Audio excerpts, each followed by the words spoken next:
All right, we should be all good to go here.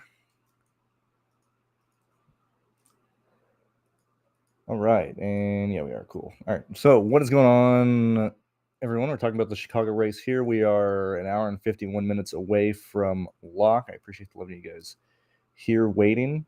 As we look at this slate now, yet again, very similar to yesterday's slate in terms of the ownership that is going to be centered around certain individual drivers in this race. And while yesterday, literally outside of Connor Zilich, with him and SVG going on, everybody in the backfield had issues. Okay, Ryan Seagrect on the first lap, Tanner Gray got plowed into, and stuff like that. Like the entire chalk in the backfield died yesterday.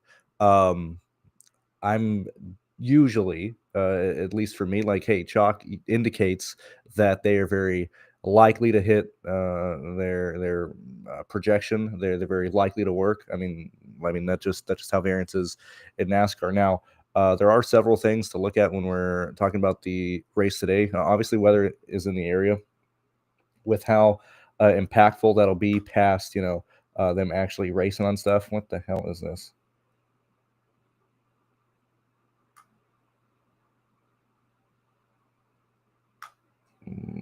Like, sorry, I went to go look at news. And I'm like, what the hell is Taylor Kitchen, like pushing? What kind of what dumbass 10? What 1, 2, 3, 4, 5, 6, 7, 8? What 8-leg NASCAR parlay are the idiot YouTubers touting out here? Jeez Louise. I want to get the last weather update really fast here. Then we'll go ahead and put everything on the screen, which let me get that on the screen for you guys here.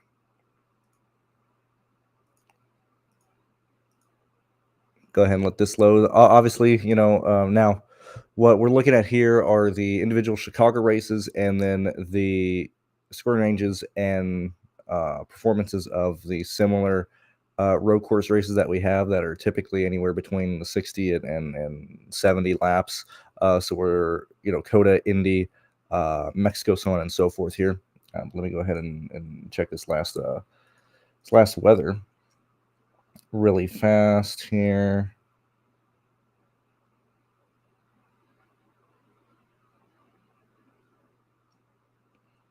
Like, see, I don't understand why.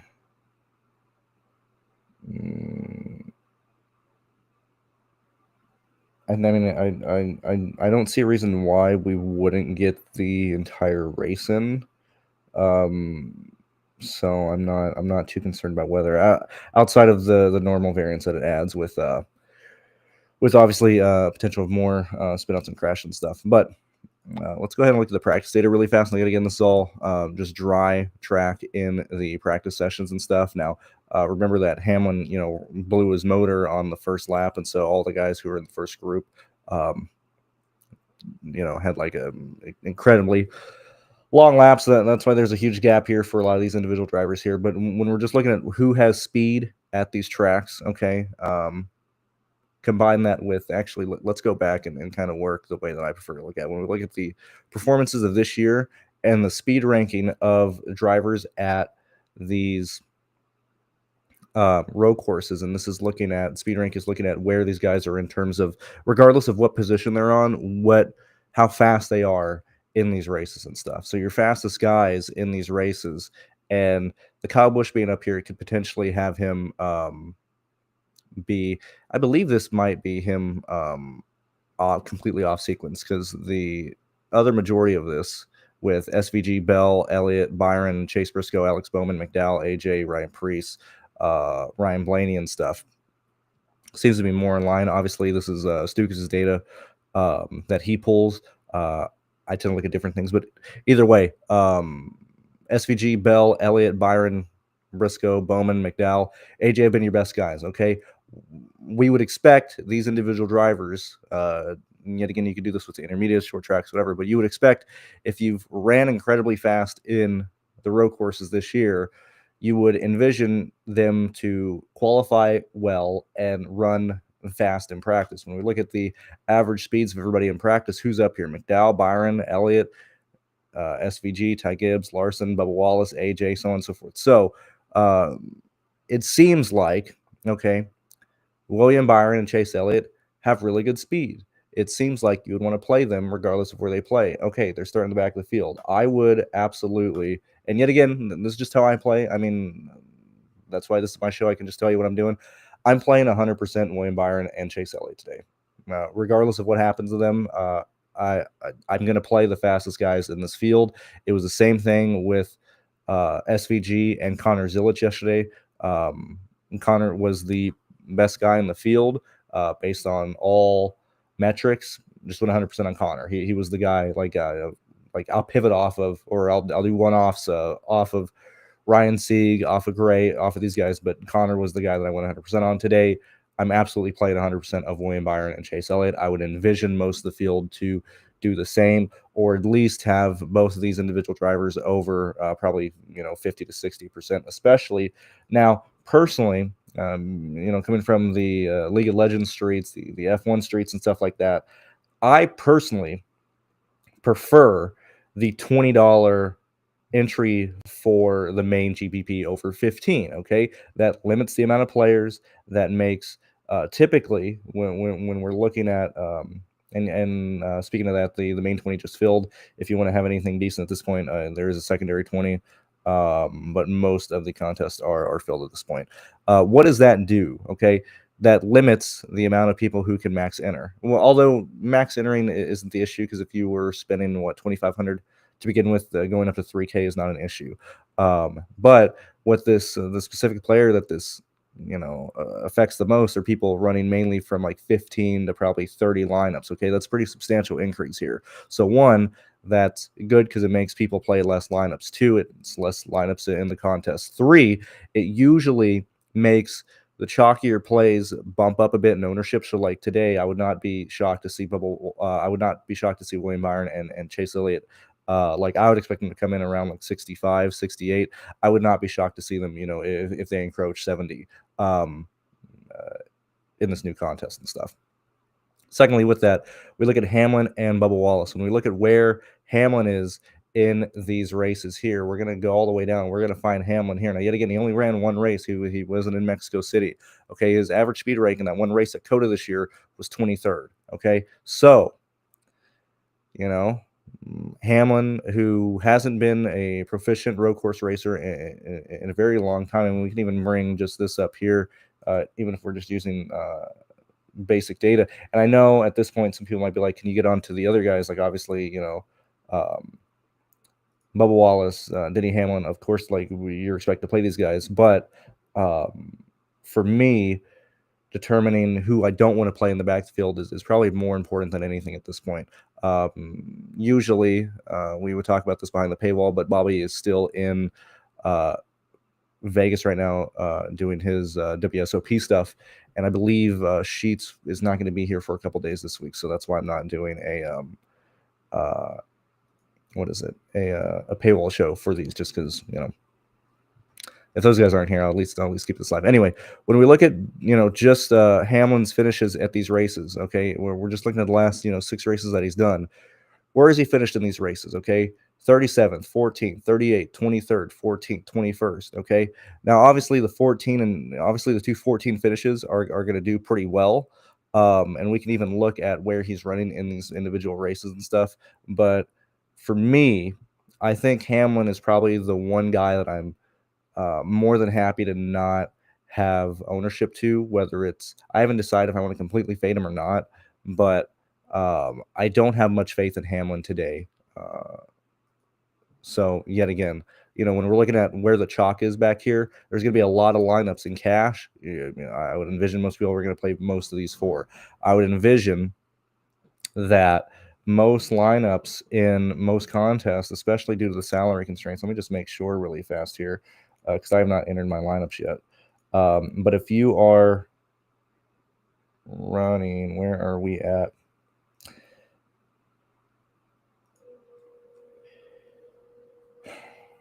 If you're running Byron, Elliott, SVG, Hamlin, and Wallace, that leaves you $5,000. on the table. You could either play Ty Dillon, Ware, Balicki, Catherine Legg. Okay, that lineup will be played with all 4 of those 5K bums in the back being used. Okay.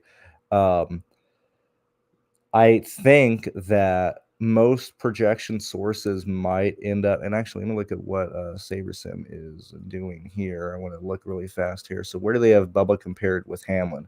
So this is the other thing I'm kind of concerned about, okay, from a projection standpoint. In fact, I might actually have him above. Yeah, so I have Hamlin projected above Bubba Wallace.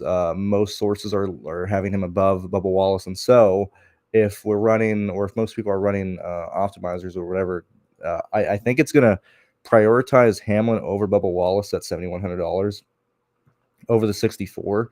So when we're looking at lineups that are potentially going to be Byron, Elliott, SVG, and Hamlin, okay, like we're having $5,700 left on average for those. I just personally don't want to be down that pathway. Okay, so yet again, in a slate that is expected to have quite a lot of chalk, okay, we have to find decisions or at least avenues that potentially have slightly less upside in terms of what their win rate is, but pivots that are very much alive. Okay, I think not playing Hamlin today is the first avenue of that. Okay, so that's kind of where my mindset is. Bubba Wallace is like whatever my projections have him at. If I get to him, I get to him. But that's pretty much the basis that I'm working off of here. When we're looking at the top half of the field here, obviously SVG is $12,000. Okay, but when we're looking at where he's at in terms of the speed that he's have, obviously he raced yesterday and won the race, and he has tremendous hit track history here. When we're looking at this race, although I believe he crashed in one of these races. I could be wrong. I believe, yeah. Let me go ahead and take a quick gander. Also, shout out to Racing Reference, because I did see this yesterday. Because this was a pain in the ass yesterday. You gotta be kidding me, bro. You gotta be kidding me. Give me a second here.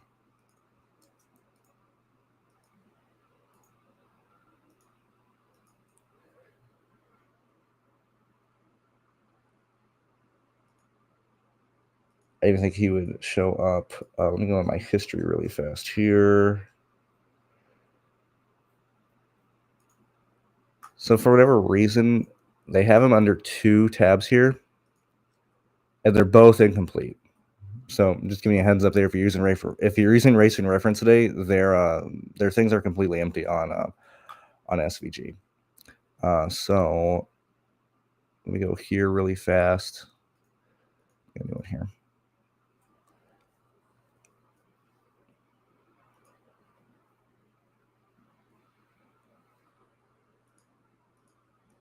I just want to make sure. I'm pretty sure he wrecked out, because I'm pretty sure I faded him last year.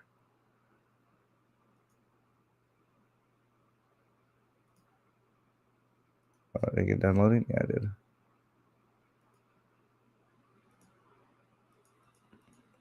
Why is none of this working today? Why is none of this race pulling anywhere at all? What is going on here?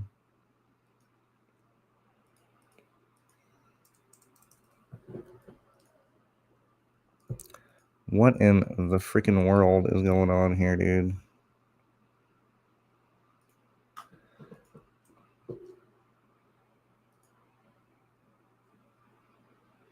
Jesus Christ! Why is this race just off the face of the earth? Yeah, SVG finished last. I just wanted to check it, because I actually had not looked at that yesterday. I figured he wrecked last year, but I completely forgot, and I just want to check. So sorry about wasting your time on that regard. SVG should be the favorite to lead early here. Now McDowell is obviously starting second here. The pivots, yet again, when we're looking at a chalky slate here, I think not playing Hamlin is an avenue that can potentially work. I also think, clearly playing McDowell over SVG is another avenue. I just don't know if SVG allows him to get beat on the start, because I feel like if McDowell gets around SVG early, I don't know how it's happening clean. Like, I just don't feel like SVG would do anything that would let him buy early, or where he's not able to repass him and stuff here. So when we're looking at these races, okay, and we're looking at what the laps actually, just really fast. The last 2 races here, we've had 6 and 5 leaders, 9 and 5 cautions these years, and the green flag laps are 37 and 39. Remember that first year it was a monsoon and stuff.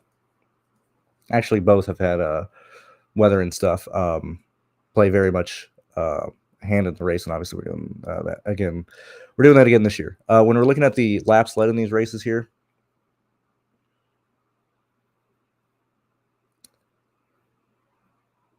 I would envision SVG falls in line to where he's probably in a 30 to 45 range here, with a very similar type of outcome for fast laps in this range here, and so probably anywhere from like 9 to 17 dominator points and stuff. When we look at the obviously laps led by finishing position, and where all the fast laps are coming from, it's pretty much up front. When we're looking at the place differential for these races, okay, now obviously this is including all of the races, whether it be all the similar contest types or races that have contests similar, so Chicago, Indy, obviously stuff like that.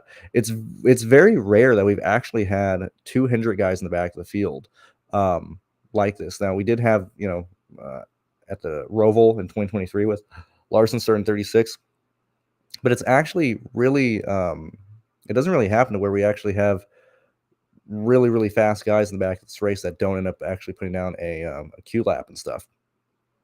And actually, those biggest movers, when we do look at the Hendrick guys, when we're looking at Hendrick Motorsports, I mean, typically they're starting in the 20s and stuff. Now, obviously, this was Byron starting, near last at the Brickyard last year, with Larson starting, near last in that 2023 Roval race. But the closest we've been to this has been Elliott starting 26 and Bowman starting 27th. Yet again, just reasons why I think you should just play 100% Byron and Elliott today. And I think that's why the field's going to do that and stuff. But what gets interesting is the other people have gone through the back of the field. So we do have a situation where 2022 Eric Jones went from 30th to 9th.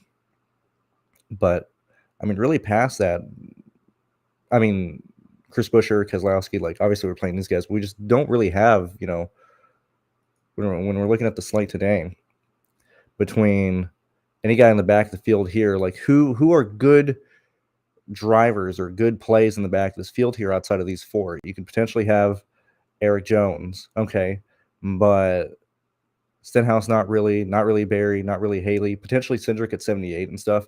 But we're really not seeing a lot of decent plays back here, especially for paying up for so many of these guys here, potentially with the SVG,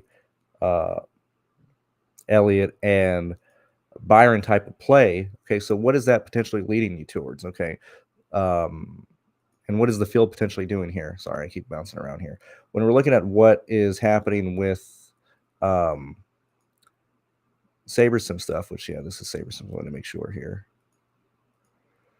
When we're looking at what's being pushed by SaberSim and stuff, and what's going to be presented through the field, we then have to, or not then, but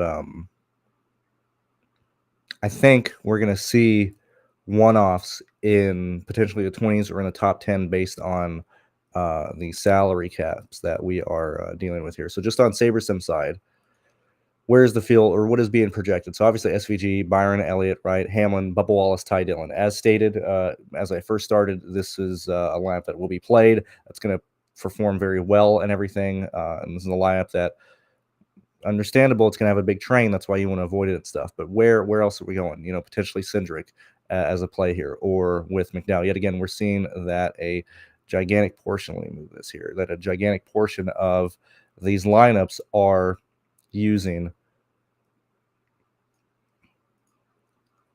Elliott and Byron here.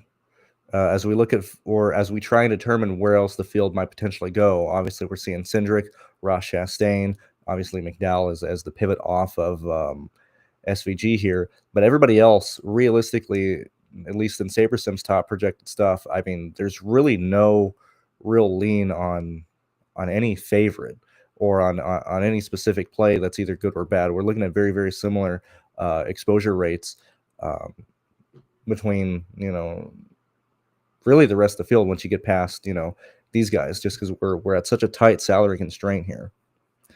As this loads, I want to see what the chat's saying really fast here. What's going on? FCFM, happy to see you guys again.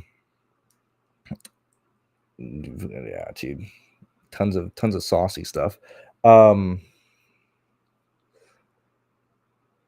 we look at what is being shown from a cash perspective here, what is the percentage of this of lineups to cash it? Again, we're running into a situation to where the big gigantic core from the back of the field here, and I mean even with SVG, like there's not really a direct pivot of what the field is going to do. I mean, this is an incredibly chalky slate here. I want to see what is being given here yet again. I mean, we have slightly more. I mean, it's still spread out. I mean, just a huge selection around these three guys. Why potentially is this video not? And I'm not seeing that comment. I'm just saying, why potentially is this live stream not as helpful as other ones and stuff? I mean, because everything is so tight. Two, the constraints that you're put in due to salary, like even here, right? Like if you're not playing one of Elliott or Byron, most of the time by default, you're then throwing in a Bell, or even if you're not playing SVG or guys up front, we're still playing very, very similar lineups and stuff here. So like how drastically worse, that's ROI.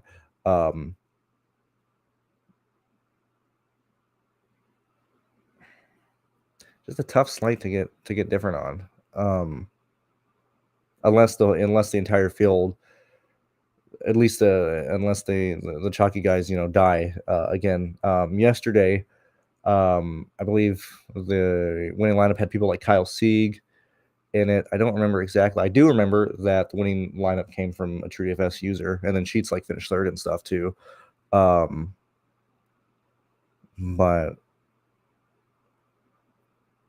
this slate is not.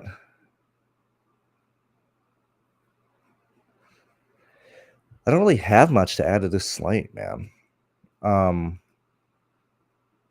Where do you realistically go? Even if I'm using my stuff, right? Like when I look at my specific lineups and when I'm determining what I want to do, right?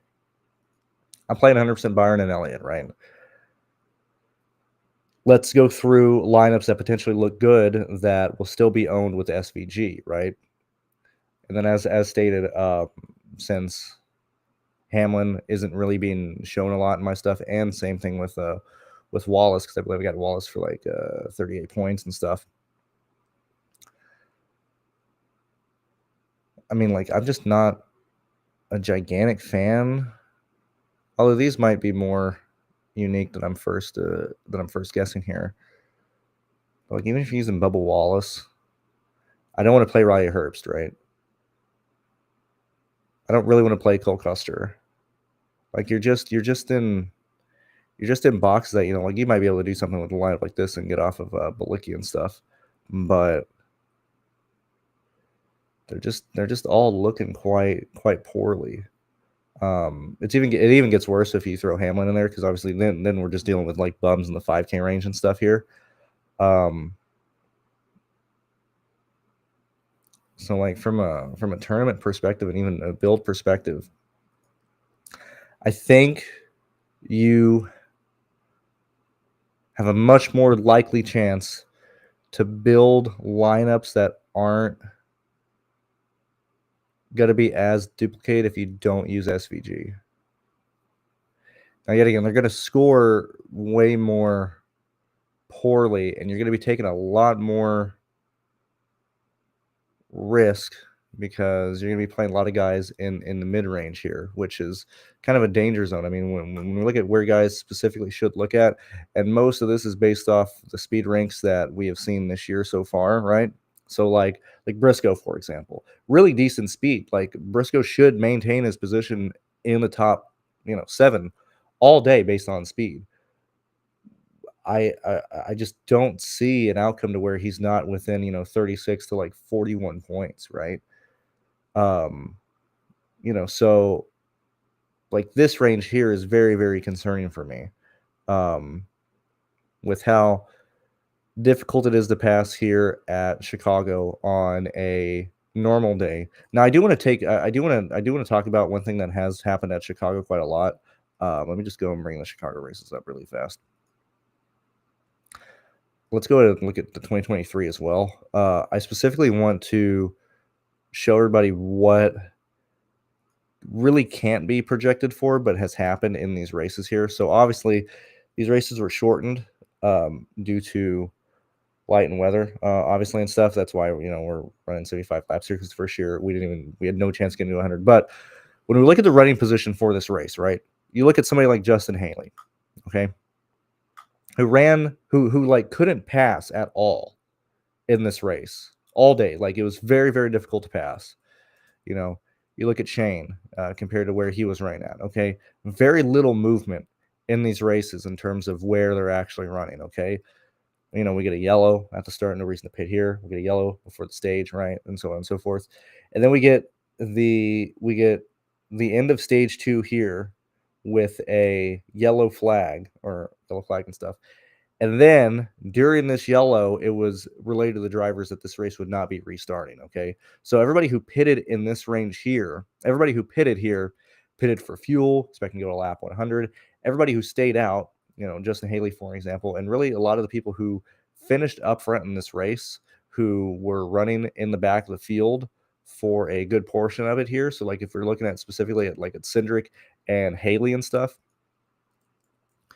people who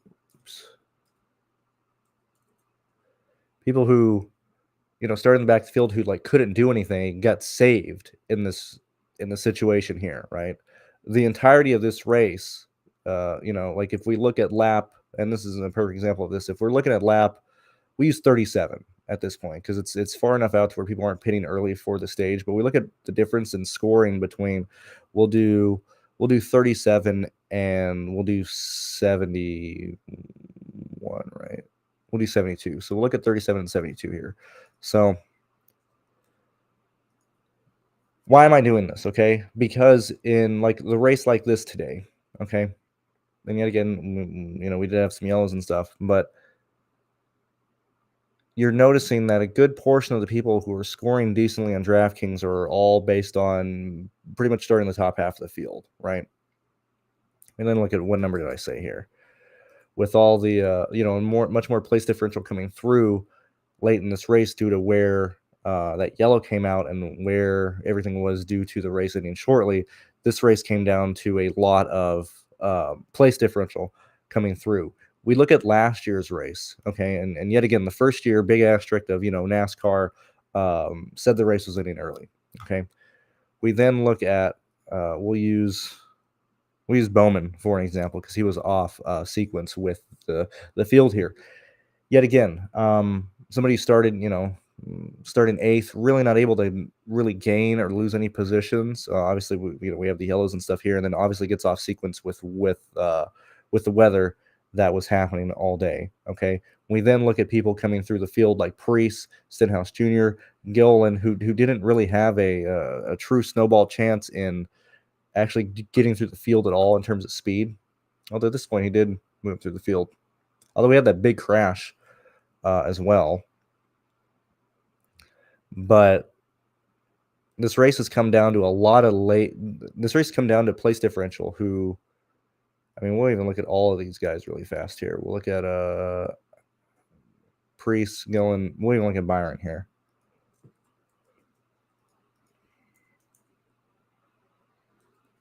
No, my keyboard died. No. Where you at, Gillen? I don't even know what number he was driving last year.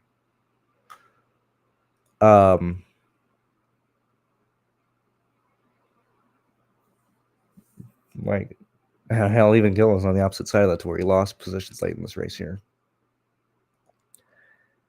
But Chicago has seen a lot of place differential come through at a much higher clip rate than even something like even the Roval, even Watkins Glen as well. And so even from or what makes this race almost more challenging in a situation like that is if you just get track position by getting off sequence with people, not volatile was the word, but I don't know how to phrase it better than people are finishing much better than where they should be running. And we can actually probably look at that actually better by average running position here. We're seeing that we have a lot of people finishing way better than where they've actually been running these races. Let me go ahead and look at the 2023 race again for that really fast here. You know, you look at the average running position of these drivers who finished in the top 10 here, and it's pretty huge. And so who are drivers who fall in that category? It's people who are actually pretty bad on a raw projection. It's drivers who are probably really bad from a raw projection source, even on like SaberSim side or my side, you know. So, I mean, long story short, this is just a really, really tough race to determine who's going to get lucky at the stage 2 end, at the when weather comes into play, when the track starts drying out and people pit to get on slicks or whatever, after they've, you know, ran on the wets, even if weather comes into play, or when weather comes into play, you know. This is a really, really difficult race to build and project for and stuff. So, you know, just being honest here. Let's see. Thoughts on Brown? I mean, I don't really have an opinion on like, I'm probably not playing Will Brown. The people that I'm actually interested in playing, if I'm trying to get different or whatever, even if I don't want to play them, it's probably Eric Jones, Josh Berry, Justin Haley, Austin Cindric, Zane Smith, Chastain. Those are the drivers that I'm more interested in playing versus people like AJ Allmendinger, Kyle Larson, Christopher Bell. Although, if I'm not playing SVG, what is the movement rate on those guys in the top 10 here without SVG?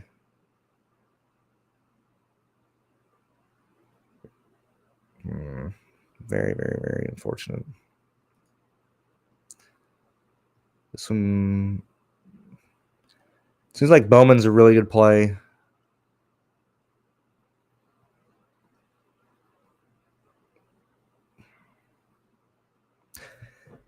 I don't know. I think I'm just gonna end up playing whatever song and dance I end up doing to figure out what builds I need to avoid. I'm just gonna play whatever's being shown here. On my stuff. We have an hour and 18 minutes left. Probably gonna look at ownerships from different sites and try and exactly pinpoint what combination of drivers are expected to be used in probably three pairings, and see what average. And I mean, hell, I can even walk through what exactly I'm doing here. So let me go to savor some stuff. I could actually probably use sheets for this better. That might be actually, yeah. Let's just do that. Let's run sheets of stuff here and get a determination on what are some of the more popular builds that the field is going to be using and what average salary they're working with and what constraints those lineups are in. Yet again, you could do this for WNBA. I guess WNBA is probably an easier one just because it's only 6 players, and due to salary constraints, you're usually able to determine what players are being used. Same thing with the NFL on like smaller slates and stuff, and you can determine what people are using from a salary perspective here. I'm going to do it on both the sim results and the raw projection here. Give me another 0 keyboard, please.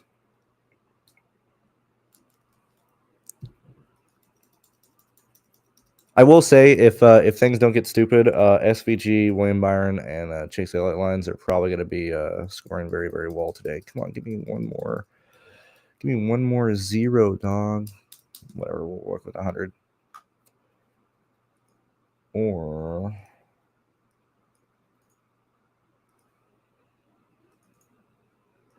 there we go. Okay, so what is being used here? What's the majority of this from a raw perspective? It's Elliott, Byron, Wallace again. With Hammond, we've kind of already gone down that song and dance. For understanding what builds and what limitations are being used there. Like, yet again, this has shown up in my stuff, SaberSim stuff, and Sheets' stuff. Shane, Byron, Elliott, Hamlin, Wallace, and Ty Dillon, that specific line, I would absolutely not play it because it's going to be owned a ton. It showed up in all 3 data sets as one of the highest projected lineups, and it's looking to score very, very well. Yet again, that's determining, hey, that lineup's going to be good. Let me not be on the train, right?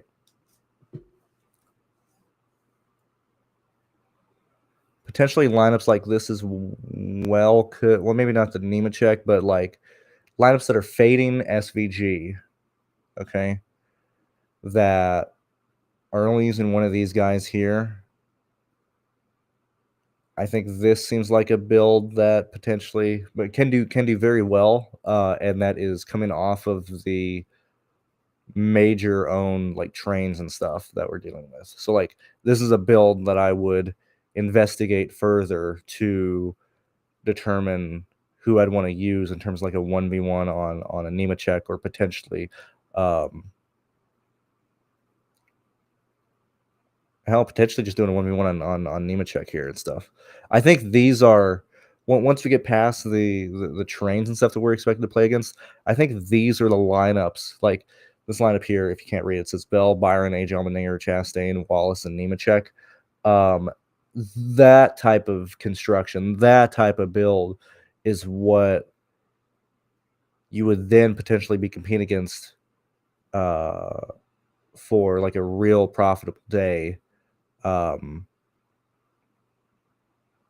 That's against the field, or that is not the standard, major core guys. Like this is more so when I'm looking at a slate like this. These are lines that I'm assuming that I'm going to have to go directly against. How can I either make this line better, or how could I beat this type of lineup? Okay, so in fact, as I was looking at stuff earlier, as stated, I mentioned I know I mentioned in this stream that I really didn't want to play AJ Allmendinger, right? And even Bell to an extent. Because when I was messing with stuff before the stream, these two were popping up quite a lot. But as we've gone through and looked at the different cores, the Bell and AJ Allmendinger builds aren't popping up as much as I thought they would be. So I don't think I need to fear them as much as I thought I did previous to this. Same thing with this too. Byron, AJ, Bowman, Chastain, Suarez, and Bubba Wallace. I think that lineup can compete against a lot of the cores that we have. Obviously, this is Sheets of stuff, or like his numbers and stuff. If you want access to his stuff, you can find in TrueDFS website if you have a subscription to us, and with any of our packages that we have. I'm not going to go through the rest because you can do that on your own if you are a subscriber to us. But these are the builds that I like a lot more than the standard cores, where we're getting different. We're getting different, but not in a stupid way. And I think these have very, very high upside in situations. Yet again, in both Chicago street course races, we've seen people finish drastically better than their average running position, and we've seen a lot of place differential come through in situations where that doesn't happen today. Because if it does happen, obviously, potentially Hamlin, Barry, Justin Haley, people like that are going to come through. In situations like that where that doesn't happen, these lineups are very viable today. And this is where I would be interested in going. Okay. So, as we've seen so far, this video has not really been a picks video at all, but it's been more trying to figure out the construction and what I potentially want to do compared to the field to get different, because there's going to just be massive trains today.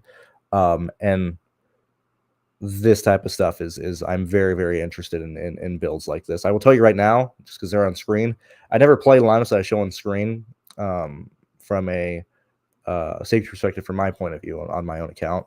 But these are lineups that I'm very interested in, and builds that I'm very interested in, and stuff like that. I know we have people being sent to the rear. I know you just mentioned Bowman. I'm not really concerned with people going to the rear. Let me see. So we have. All right, let's just go through and kind of mark these guys here on as I walk through them. We have. Let me get that crap off of here. Leave that. We have Gregson. We have Larson. We have Elliott. Obviously, he's in the back already. We have Ty Dillon in the back already. We have Hamlin in the back already. We have Wallace in the back already. We have Byron in the back already. We have Stenhouse in the back already. We have Catherine Legge, and then Bowman.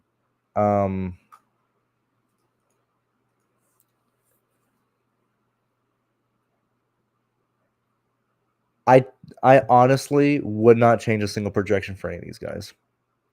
These guys are in the back of the field. Gregson just has to worry about turn 6, because that's a horrific place for him. But what did I have Larson for? I have Larson finishing 9th today with 1 lap led and 2 fast laps. That's scoring 40 points. There's no reason to change that projection. I have Bowman might have to be adjusted slightly, because that's 8th with 3 fast laps for 41, but that's still undervalue. And then that's just bringing him to a situation where he's scoring mid-30s, which even then he's still, slightly higher than everybody else. We look at that's how I'm always interested in where the mean projections come in at, because I doubt Saberson has changed it. Yeah, he's still better than practically 3/4 of the field. Well, maybe not that. So it's 1, 2, 3, 4, 5, 6, 7, 8, 9, 10, 11, 12, 13, 14, 15. Alex Bowman's still the 15th guy just before Saberson was adjusted for it. Or Cheats rather. Might be slightly higher on Sabres. Yeah, I just don't see a reason to change that projection, because he was already scheduled to not be scored very well. He's already a pivot that you're going out of your way to play to get different. I just don't see a reason. If you wanted to play Alex Bowman today, you didn't enter the day. If you're asking about Bowman, you weren't I'm playing 40% Bowman. I'm playing 20. You were hey, I'm playing 10 lineups. I'm thinking of throwing Bowman into 2. What do you think? I don't see a reason why you would change that, because he's not expected to be owned much. If you're a DFS player, you're not expected to have much of him in your portfolio anyway. I just don't see a reason to change to change your mindset on anybody going to the rear, because it doesn't do anything to really anybody in these races here. All these people the people up here are already projected to score undervalue. They're going to need assistance to score well anyway. I just don't see a reason why we would change much there. I don't know. I think that's mainly it. I don't know if this was helpful to you guys. Maybe it was, but it's me going through my mindset of what I want to build for, where I want to go and stuff. Most of the contests are filled at this point. It sure looks like it. So I hope you got in contests early today. Yeah, that's mainly it. I don't think I have much. Let me check one thing on Discord, since I had a message. But yeah, I just don't see much.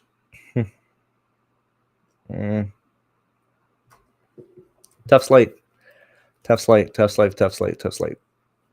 Yeah, past that. See you guys later. I don't have much to say past that. So best of luck.